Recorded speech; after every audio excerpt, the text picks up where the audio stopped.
যে রেসিপিটা আমি আপনাদের দেখাবো সেটা হলো চানা মশলা। দেখুন চানা মশলাটা আমি রাতে ভিজিয়ে দিয়েছিলাম। দেখুন চানা মশলাটা কি সুন্দর বড় বড় দানাটা হয়েছে, দানাগুলো বেশ বড় বড় হয়েছে। রাতে ভিজিয়ে রাখলে দানাগুলো এরকম বড় বড় হবে। তো আমি এবার এটা প্রেসারে দিয়ে দেবো সেদ্ধ করতে। দেখুন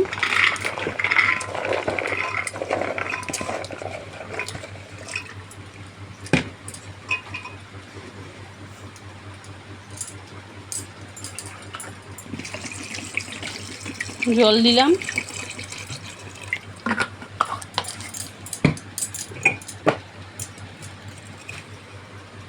নুন দিলাম, তেজপাতা দিলাম,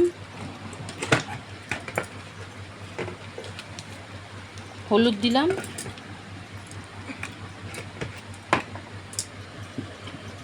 এরকম গোটা আলু সেদ্ধ করতে দিয়ে দেবো।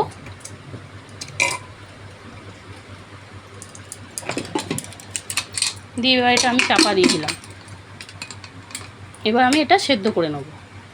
তো ফ্রেন্ডস এবার আমি প্রেসারটা বসিয়ে দিলাম, এটা সেদ্ধ হোক, ওইদিকে আমি মশলাটা রেডি করি।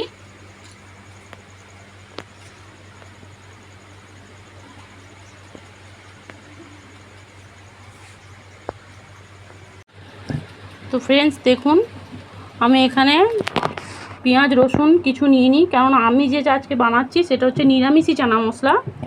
তো এখানে আমি দিয়েছি আদা, কাঁচা লঙ্কা আর টমেটো। এটাকে আমি এবার পেস্ট করে নেব।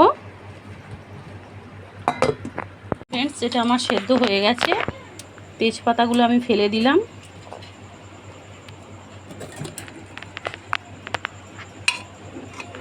দেখুন এগুলো গোটা গোটা আছে, কিন্তু এগুলো সেদ্ধ হয়ে গেছে। এগুলো এরকম হাতে করে টিপে দেখতে হবে। দেখেছেন টিপে দেখলে ভেঙে যাচ্ছে, তার মানে এগুলো সেদ্ধ হয়ে গেছে।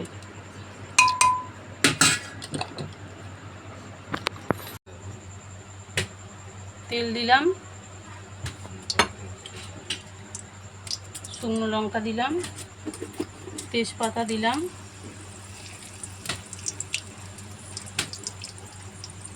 এলাচ দিলাম, দারচিনি দিলাম,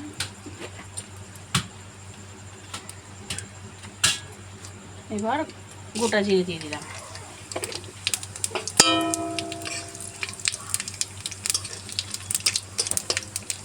এবার আমি এটা একটু তেলে নেড়ে নিই।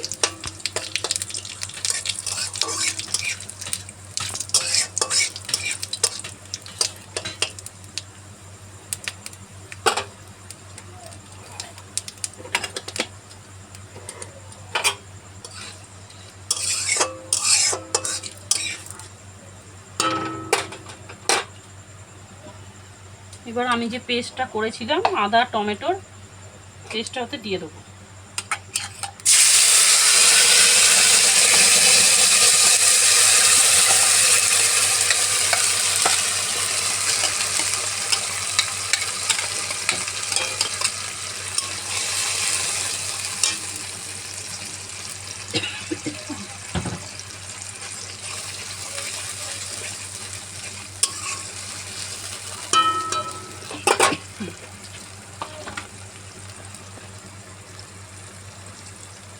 হলুদ গুঁড়ো দিলাম, লঙ্কার গুঁড়ো দিলাম,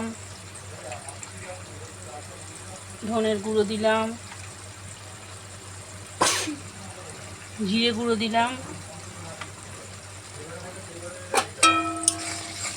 এবার আমি ভালো করে এটা মশলার সাথে মাখিয়ে নিই।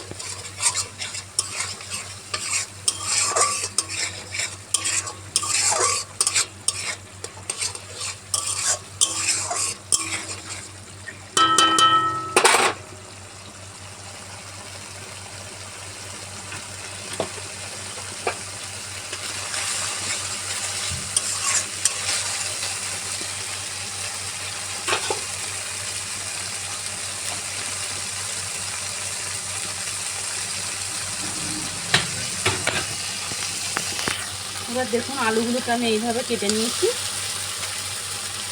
এবার এই আলুগুলোকে দিয়ে দিলাম।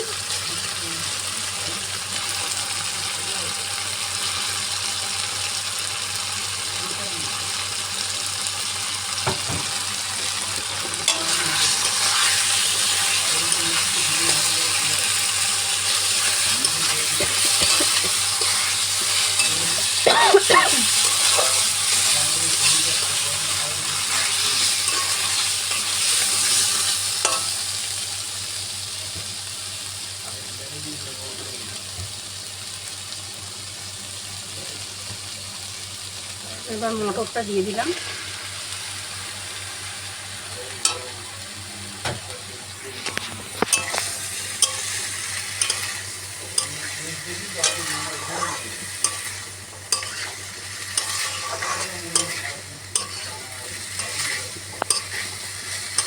চানা মশলাটা এইভাবে করবেন, দেখবেন খেতে ভালো লাগবে।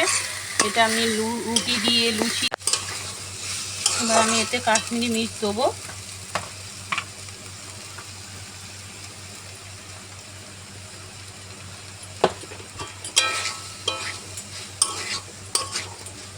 এটা এইভাবে রান্না করে খাবেন, দেখবেন ভালো লাগবে খেতে।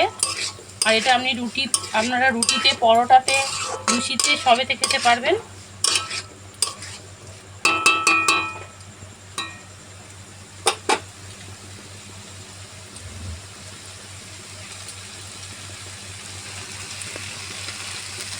এবার আমি এটায় জল দিয়ে দেবো। এবার আমি এটা জল দিয়ে দিলাম।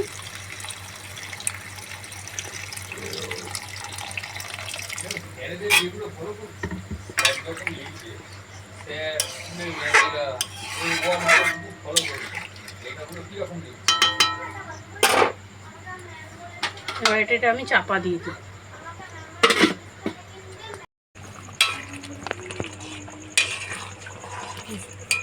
দেখুন ফ্রেন্ডস, এটা আমার হয়ে গেছে।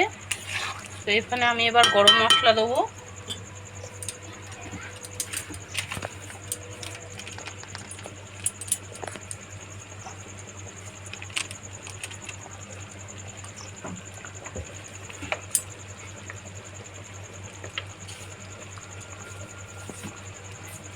একটু ঘি ছড়িয়ে দেবো।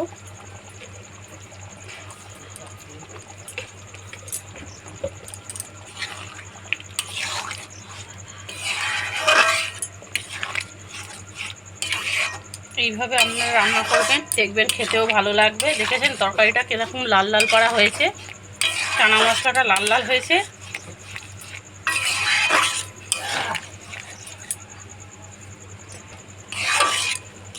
তো এটাকে এবার আমি নামিয়ে দেবো।